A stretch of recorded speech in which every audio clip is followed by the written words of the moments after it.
Welcome to the YouTube Creators Hub podcast, where we help you conquer the internet one video at a time. We cover everything from how to start a YouTube channel to how to make a video go viral. And now, here's your host, the one and only Dusty Porter.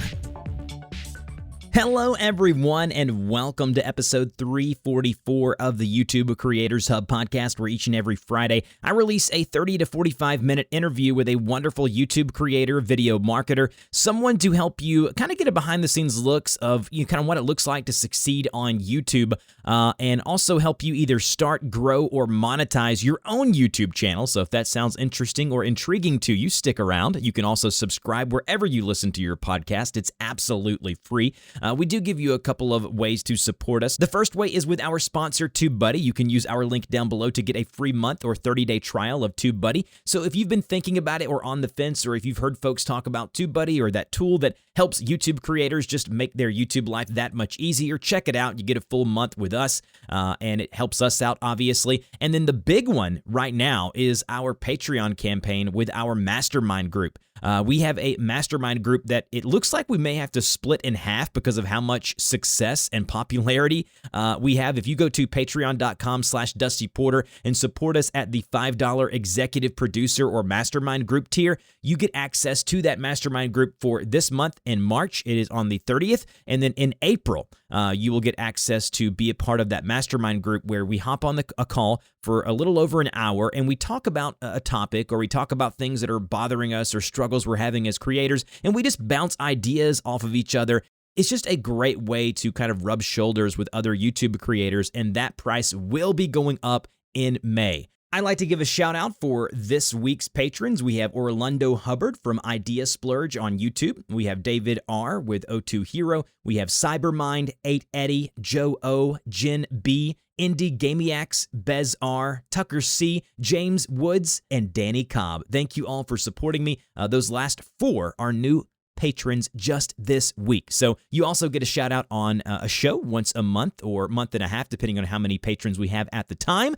So if that's fun for you, definitely check that out. If you are getting into it, you can at least get into it for the next 2 months for $5 a month. It will be going up because of how much interest we're having. And I wanted to kind of get everyone kind of a little bit of a taste of what it's like, and then they can go from there. And then if you want to go even beyond that, I do offer coaching and consultation for YouTube creators and channels. I just finished my 21st coaching session of the month yesterday, and I'm having so much success and so much fun working with these wonderful YouTube creators who are coming from this podcast. So if that's something that sounds interesting to you, definitely check all our pertinent links down below. If you think that you or someone you know would be a great fit to have on this podcast, please fill out our Google form in the show notes. It takes about 5 minutes. I have no requirements as far as subscriber or viewer numbers, but I would ask that you at least have been on the platform for at least a year or two and have some consistency in what you're doing on the YouTube channel. I want to thank you all for allowing me to do this each and every week. It is because of you and your support, not necessarily monetarily, but just the support of the show. Anything that you can do, like leave us a review on the podcast player that you listen to, just subscribe to the podcast for free. All of those things help us out and they help us grow the show. We are in the early stages of this podcast. You may be thinking, 340 episodes plus in, you're not in the early stages. Oh, in my mind, I am, because I've got so many things that I want to do, so many creators that I want to have on the show. I want to have the most diverse lineup of YouTube creators ever on a podcast, and I want them all to be housed here on the YouTube Creators Hub show. So if that sounds fun to you, please stick around, and I will see you guys on the other side of this conversation. Hello, everyone, and welcome to this week's conversation on the YouTube Creators Hub podcast. Dusty here, as always, joined by my wonderful guest this week, Alan Smith from the TryThisDIY YouTube channel. Alan is a husband to Allison and a dad to 3 kids, Norah, Drake, and Crew. He loves hunting, fishing, and sports. Alan is a pastor at a church, so he enjoys helping people where he can, which led him to starting a YouTube channel that helps people fix things around their home, which, by the way, Alan, you don't know this about me. I am the least handy person you'll ever meet, so your channel is like a godsend, and hopefully save them money in the process. Alan, how are you doing today? I'm doing great, Dusty. Thanks so much for having me. I'm super excited to have you. You live 30 to 45 minutes from where I currently live right now. So maybe one day you and I can go grab lunch or coffee or something of that nature, and we can actually meet each other in person. But as of right now, we are going to talk about your YouTube channel and content creation, which you've just recently merged and done a little bit over on Facebook. So we're going to talk about that as well. But the Try This DIY YouTube channel, it says everyday home and auto repair. So you seem to be a very handy person. So I can't wait to talk to you about that. But tell us the origin story of the YouTube channel and kind of the process of getting it up and running. Well, it's a kind of a crazy story. I've liked YouTube and watched YouTube for a while, but I just never really had an idea of what to do. And like you mentioned, I'm a pastor, and so one day we were at this lady's house. My family and I were at her house. She was a single mom, and she had just moved in this house, and we were over there hanging out and having dinner. And I had asked her, hey, have you made a fire in your fireplace? And she mentioned she's like, I'm not sure how to do that yet. I was like, oh, okay. And then she had gotten a brand new grill, and I was like, oh, have you used your new grill? And she said, I also don't know how to do that, and a few other things. And I said, man, I really want to help, but I'm busy. I got 3 kids. They're in sports. I got, jobs and everything. Maybe I can make some videos and send them to her to help her. This is how you make a fire, do other things like that. And so that was one of the big reasons I started. A couple other things. I had some young families in my church that I had mentioned. They had just, again, also bought a house, and, a few of them had been in there for a year. And I said, hey, have you changed your air filters yet? And they looked at me like, what is an air filter? And I just thought, oh my gosh, and so there's a couple other things that they had said they had never heard of. And I was like, oh, let me make some videos for you. And here, try this, and another reason my dad and my father-in-law are super handy. And so every time they come to our house, they were fixing stuff or showing me how to do things. And so another reason I started the channel kind of jokingly was to prove to my wife that I could fix some stuff, and then also have a log of videos I can point to and say, hey, look what I did. Yeah. And then lastly, stuff just kind of started happening in our house. Things would fall apart. I got 3 kids, so they're flushing stuff down the toilet, or they're breaking pipes, they're doing different things like that. So a lot of things have just happened at our house, and that's really what I'm doing is, fixing stuff and then showing other people how to do that as well. Man, I love this idea. This is super cool. You basically do what I do on the technology side. So I do technology tutorials, and that's exactly why I started my channel over 10 years ago. There was a guy who wanted to know how to use Adobe InDesign. They were located, they obviously weren't where I could show them physically, so I made the video, put it on there, had no idea that it would lead to what it has led to, 12 plus years later, but I'm so thankful that it has. Educational content on YouTube is a different beast, and so we'll definitely tackle and cover that as well. But again, the name of his channel, Alan's channel, is Try This DIY. Got a great community over there. What surprised you the most? Now that you're kind of a few years into this thing, what has surprised you the most of having a YouTube channel and being a content creator yourself? That's a great question. Probably that people are actually watching the videos. I mean, I know that's a random thing, but probably surprised me the most is that. And honestly, Dusty, I will be flat honest, before I started, I was not handy. And I still don't consider myself handy. I just have to figure it out. I have to figure out how to do it. I research how to do it, and then I just go and do it and show people how to do it. And I try to be honest, like, hey, listen, if I can do this, you can do this as well. And so to have people messaging me on YouTube just thanking me like, hey, this saved me, $400, or hey, this was super helpful, or those type things, that has really been something. I never thought I would have made a channel where I could help people fix things around their house, but now I actually enjoy it, enjoy fixing things and helping people and showing people how to do that kind of stuff. I love that. Now, as far as like the roadblocks or the things that you may have run into early on, or even recently with the YouTube channel, what have been some things that you've run into that have kind of been those big roadblocks, and how have you overcome them?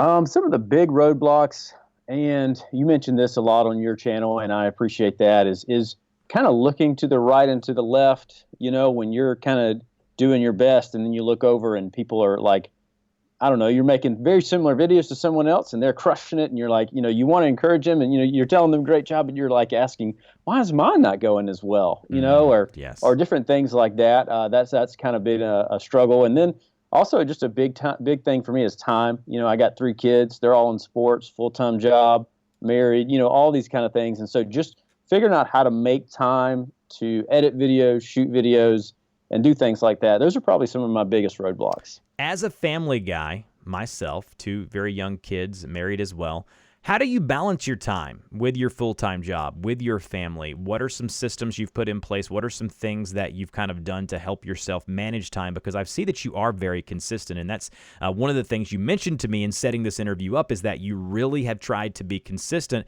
and really take that into consideration when you're start your week. Yeah, and I've taken some of your suggestions from this podcast and also your other one as well. And I've really done, when I have time, I try to crank it out and grind, like really over the holidays. My kids are still young, and so right now when they go to bed, I'll go into my basement where my office is, and I'll just crank out a couple videos, and so that's a big one when I have time, is just to crank it out. And so that might be staying up late, on a weeknight or a weekend, or, getting up early before the kids do to get it done. And so that's been a big thing for me, is just knowing, again, that these things, number one, these have to get done because I'm fixing, a leak under the sink. I just fixed that last week. And so that has to get done. So might as well go ahead and fix it. And then I have those videos in a queue. And when I have time, again, when the kids are in bed or different things like that, that's when I'll crank out 2 or 3 videos. So maybe, I know you mentioned a lot of times batch recording. I can't always batch record, but I can batch edit. And so that's when I'll try to make sure I can get things done that way. Yeah, and I assume you have like a list of videos or a list of things that need to get done or need to be worked on, and you put that somewhere, kind of, even if it's in your memory bank in your head, whatever it may be. That way you have that list. If you can't batch record, you at least have a list to go to. That way you're not having to fumble through and figure out what video you need to record next. Yes, that's exactly right. I have a list over here on my iPad of about 100 videos that I can shoot. So these are videos that are extra, things that I could show people how to fix. But currently I have about 10 to 12 videos in my queue that I need to edit. And then I have another 3 or 4 videos of things I need to fix around the house. So people ask me that often with family members. They're asking, what are you ever going to run out? Do you ever, have things you're worried about? I'm like, well, currently not yet, because I still have things I'm fixing.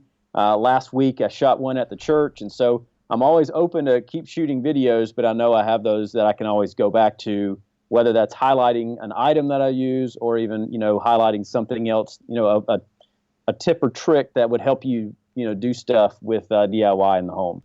Yeah.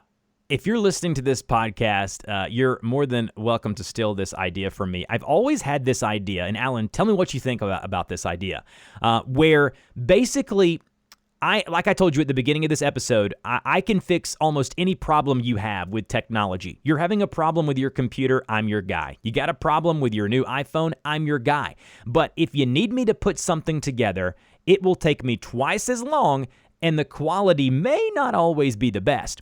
But an idea that I've had, having kids, and my youngest birthday was just yesterday as we're recording this podcast, I had to put together multiple kids' toys.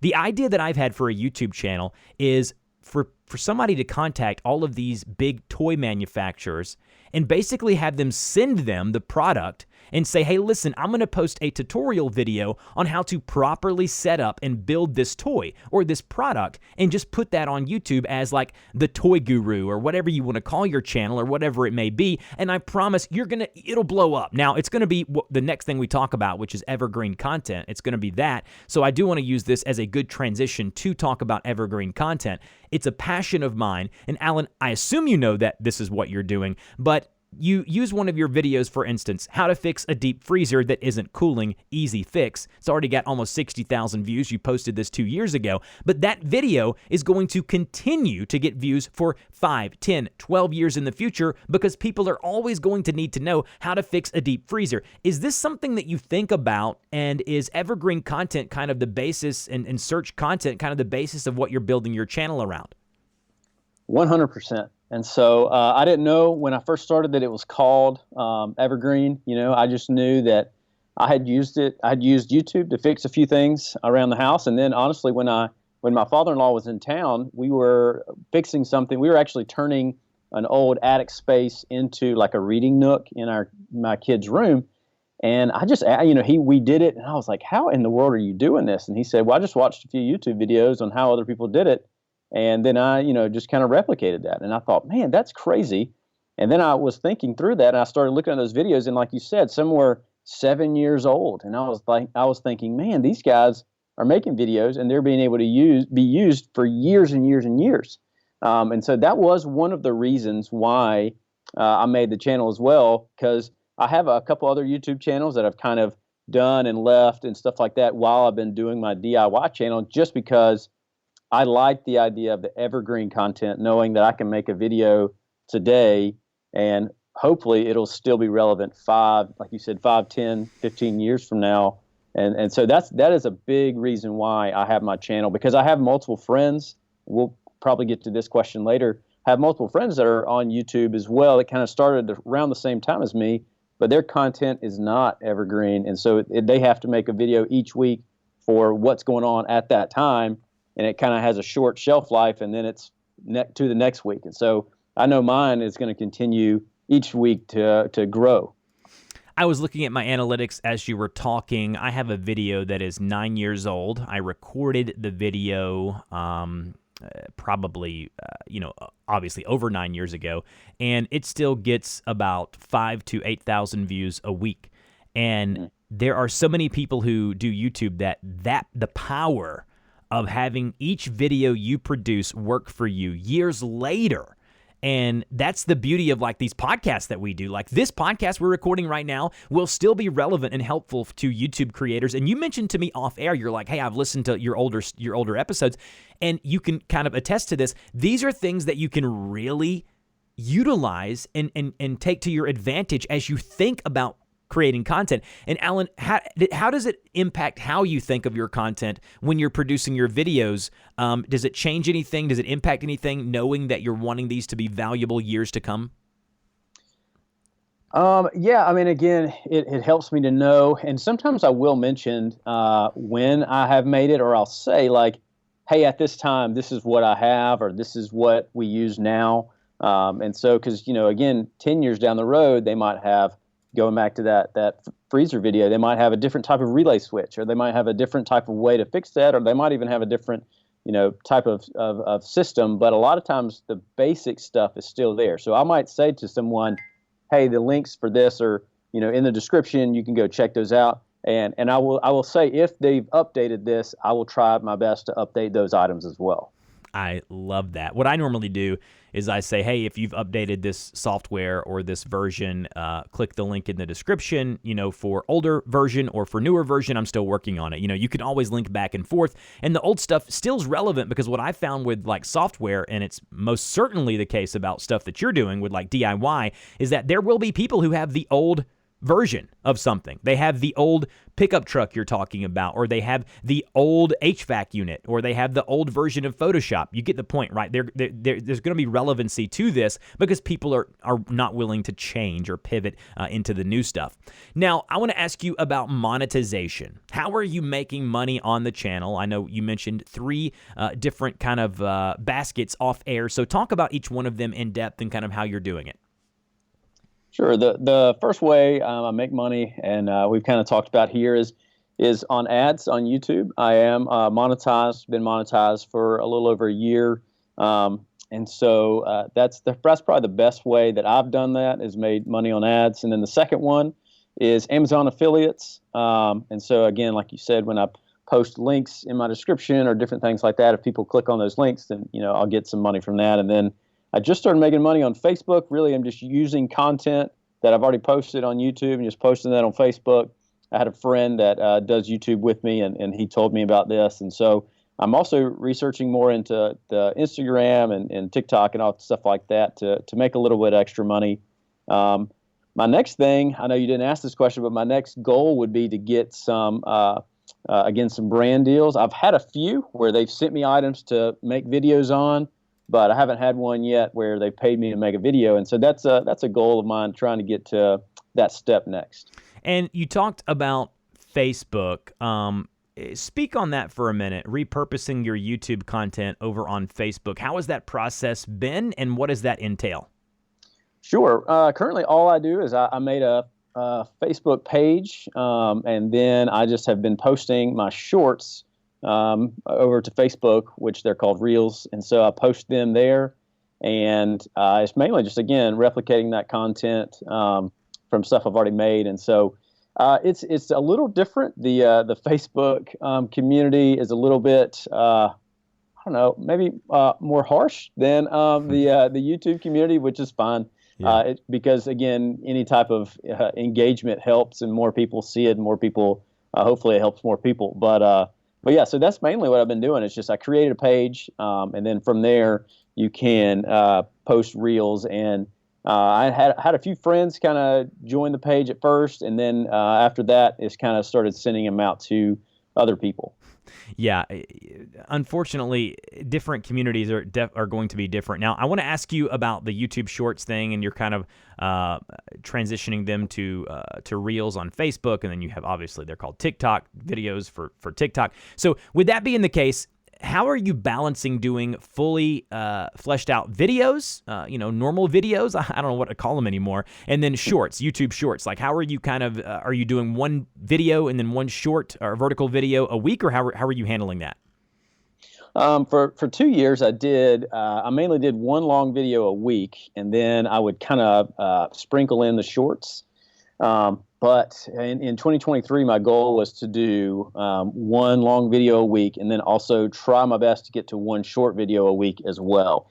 And the short videos for me are more like tips and tricks, and you can't see me, but I'm using air quotes. Yeah. And it's like how to use this tool, or what, this one thing I really like is, what does these drywall anchors, so like when you put something in your wall, what does that actually look like on the other side? Like, I've always wondered that, and so I've showed some videos, hey, this is what this looks like on the other side, and so those kind of things where, again, just some short videos that will go out to people that aren't in my audience, and hopefully gain new subscribers and hopefully be able to help, more people that way.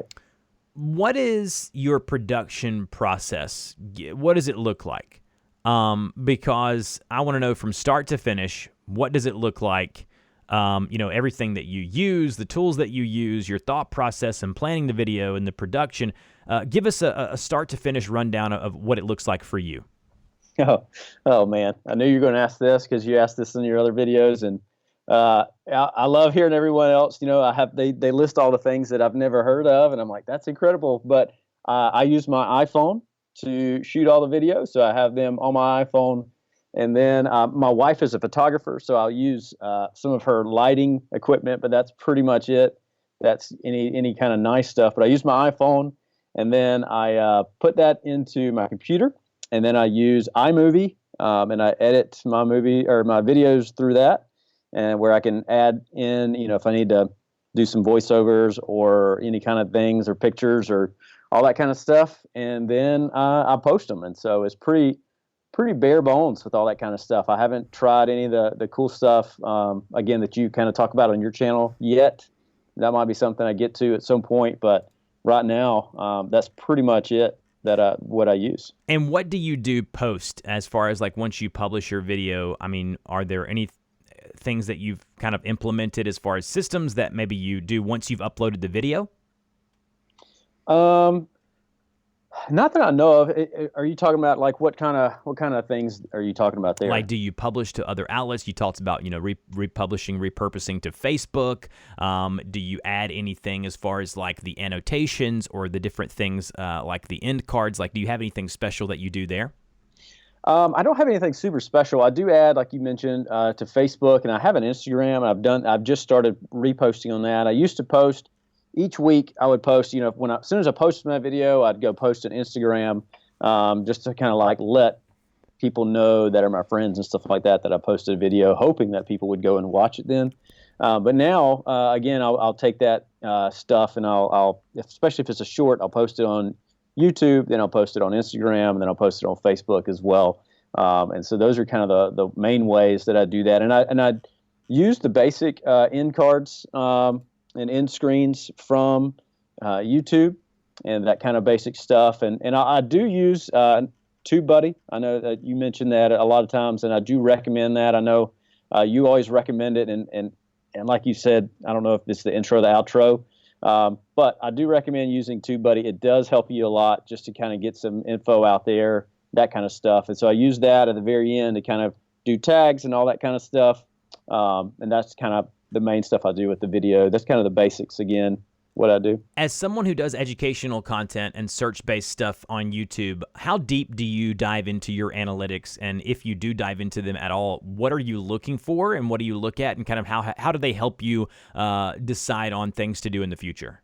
Oh, that's a tough question. I'd probably dive in too much. I love details. I love stats. I love that kind of stuff. That's one of the things I actually do a lot in my job.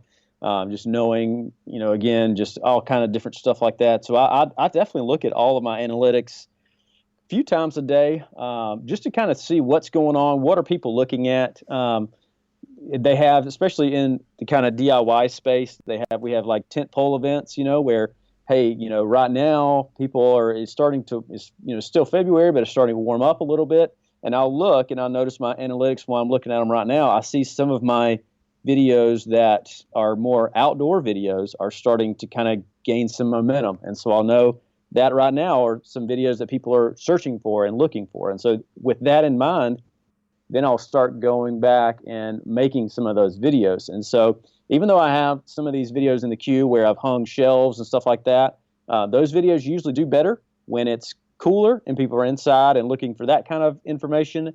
And so knowing that like my outdoor videos are going to start hitting harder in the next month or two, so I need to start prepping for those type videos coming up in the future. That is so interesting. You see what's working for the season, and then you kind of double down on that. Yeah, I'm a data person too. I almost had to delete the Studio app off my phone recently because it became a sort of addiction, because you look at those real-time stats and you're like, oh, they're down today, or they're down this week from what they normally are. Why is this that way, or whatever it may be. So I'm a data geek as well, looking at them and being able to see what's working and what's not represented as data on YouTube is most certainly very important.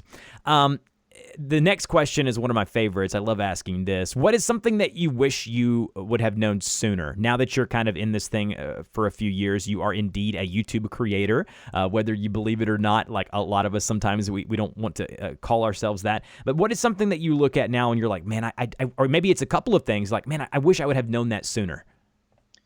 Yeah, that's a great point.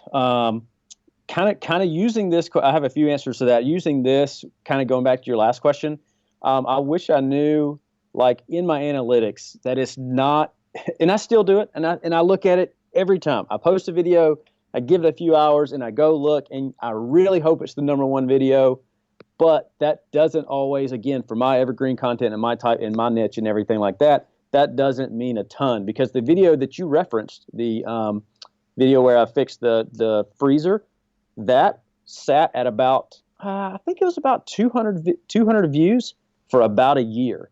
And so it just sat at 200, and it might have had, 225. And then I happened to change the picture. I just saw it and I was like, you know what, maybe I'll put my face in this picture and try it. Changed it, and then out of nowhere it exploded, and now it's one of my top videos. And so knowing that it doesn't always matter initially, because again, as soon as we post, we want to see those the explosion or confetti, or to make it the #1 video, and those are always, that feels good, but it doesn't always mean that that's going to be your best video. Because I've had a ton of #1s that stop a week later and they're still stuck at 200 views or 300 views after a year, and so that's a big one. I really wish, and this is a lot of things which a lot of people you've had on the podcast say, I wish I would have started sooner. I have a friend that's 8 years into this now, and he's crushing it, and he's really helped me out a ton. But I really wish I had started this sooner. And then again, not that it's all about this, but I wish I would have known when I came in that it is about spreading out the income streams, and it's not just about Facebook ads, or it's not just about YouTube ads or YouTube and Facebook ads, but it is about spreading it out and that kind of stuff. And you talk a lot about that in your podcast, and your guests have really helped me understand, hey, there's multiple ways, to make money on this and try to help yourself out. And so knowing that, I wish I would have known that earlier to kind of look into that more, but it's definitely been good, to kind of figure that stuff out now. It's interesting. I want to ask you, why do you think it is that people don't start? Like, why do people say that to me? Why do I have so many people on here come on this podcast who are successful creators? And they've even, some of them been creating for multiple, 5, 6, 7 years. And one of the main things they say to me is exactly what you said. I wish I would have started sooner. What stops people, and what advice can you give them to push them beyond that? Oh, man. So I've had multiple people start YouTube channels in my friend group in the last couple years, and I've had multiple people not. And I get I talk with them. I'm like, why? I think one of the biggest things is fear, man. I think it's fear, and again, I think we both have that still. I think there's a fear every time I post a video of someone seeing something and they're like, hey, that wasn't good, or why don't you do that? And I think that happens every time. You kind of have that little bit of fear. But I think there's another. I listen to a ton of YouTube podcasts and leadership and stuff like that. And one guy says you got to punch fear in the face. And I think about that every time I do a video. I got to punch fear in the face here and just keep pushing. And I know this is a weird example, but I know, Dusty, you worked at a gym before this. Is that correct? I did. I was the activities director, and then I got a promotion to the associates director, and I was the associate director for the YMCA here in Hall County in Gainesville, Georgia, for years. Yeah. And so I you might like this example. I used to love working out all the time. That was before kids, and now I still do it at the house, but not near as much as I used to. But I used to love taking guys with me to the gym that had never been or that hadn't been in years.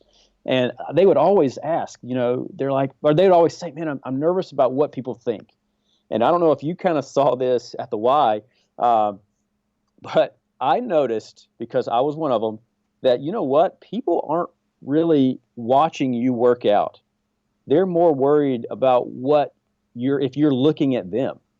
And I know that sounds super egotistical and arrogant and all that kind of stuff, but I think more people are worried about what you think about them than looking at you and what you're doing. And I don't know if that makes sense or anything, but I had multiple friends that, again, got in shape and began to get healthy because they kind of stepped over that fear factor of, oh my gosh, I'm worried about what people will say. I'm like, listen, people don't care. They're not wondering about what you're doing. They're wondering about what you're thinking about them as well. It's just this cycle that we have to get over, whatever that might be, starting a YouTube channel, getting in shape, all these kind of things. And so that's one of my biggest things. Whenever I talk to people about starting a YouTube channel, I was like, listen, you got to just put that fear behind you.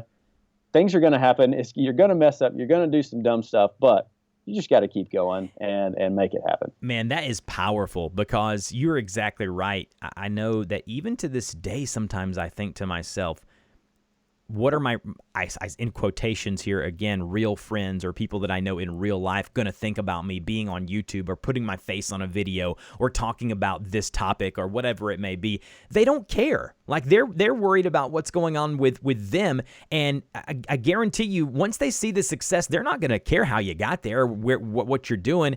And it is a fear of putting ourselves out there, and how to get beyond that. There's so many different things and topics we kind of spur off to here today. But it really is believing in yourself and believing that you have something valuable and worthwhile to say, and just putting it out there, because we all have something to say, and for the most part it is worthwhile, and being able to put your message and what you want to get heard out there, and using YouTube for good, using it to improve people's lives. And when you put your information in to come on the podcast, you said that you want to take your advice and you're trying to replicate my channel. You have incorporated shorts, but one of the things that you mentioned here is that you started DIY to help others and prove to my wife that I could fix things. Like, that's enough. That's enough to start, right? Like, why do you have to have this humongous why?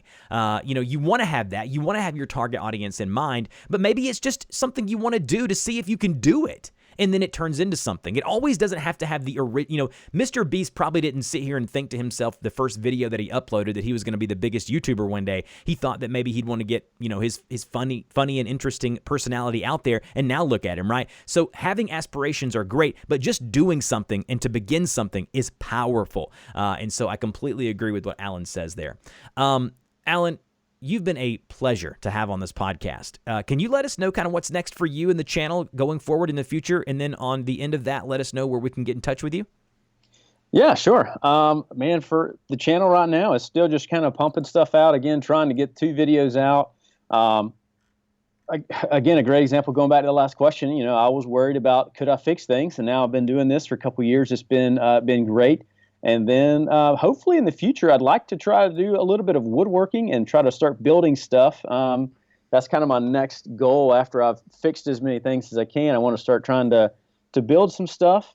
And then a question or something I wanted to tell, kind of go back to a last question or previous question, is definitely have some people around you to help you with this process. I have a guy that's a few years further down the road than I am that has really helped me out. I mean, he has really kept me going. That first year is tough because you're doing it and you're like, what is going on? I have 8 subscribers and 7 of those are my family. What is this worth it? Having someone that's further down the road is great. Also having someone with you. I have 2 friends that we kind of started at the same time, so we're kind of pushing each other along. So having a group like that is super helpful. I know, Dusty, you have a mastermind.